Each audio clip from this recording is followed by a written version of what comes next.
Une fois n'est pas coutume, nous n'avons pas pu résister. Cette revue de presse est placée donc sous le signe de la légèreté. À commencer par le Matin équatorial. L'hebdomadaire satirique consacre son numéro de la semaine aux élections présidentielles qui se tiendront donc demain au Gabon. Le journal nous livre le portrait caricatural des quelques 11 candidats briguant la magistrature suprême à la manière d'un horoscope. Petit zoom pour notre part sur les deux favoris du scrutin. Le président sortant, Ali Bongo Ondimba, qui est présenté ici comme le renard, réservé, flegmatique mais toujours efficace. Autant de points qui en font un redoutable prédateur politique. Le Matin avertit donc ses rivaux qui ont tendance à oublier que sa riposte peut être très violente. Et puis son rival principal, justement, l'ancien président de la Commission de l'Union africaine, Jean Ping, dit le scorpion, celui qui mord sans discernement. Il suffit de passer à côté de lui pour se faire darder, même ses proches. Parfois, il se darde lui-même. Le scorpion n'a pas d'amis. Le ton est donc donné.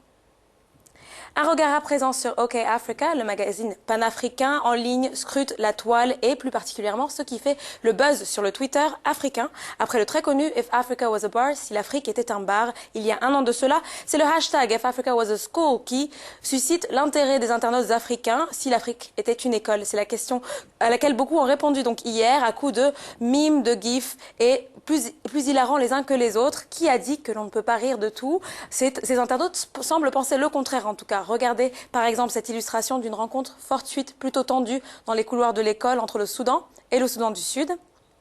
Ou encore cet humour noir, si l'Afrique était une école, les autres écoles prendraient nos livres et se demanderaient pourquoi nous ne parvenons pas à être diplômés.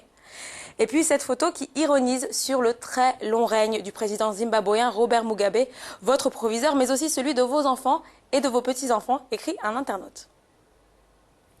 Et puis on termine cette revue de presse par le Times Live sud-africain qui nous parle de son médaillé d'argent en saut en longueur, Manyonga Louvo, l'athlète qui souhaite rattraper le temps perdu et promet désormais de se récompenser avec l'or aux prochains Jeux Olympiques de Tokyo en 2020. Le site se félicite que Manyonga ait remporté l'argent après avoir manqué à l'appel lors des JO de 2012 à Londres en raison de sa suspension pour une affaire de dopage. Une suspension de 2 ans qui a marqué un tournant dans sa vie, a-t-il déclaré.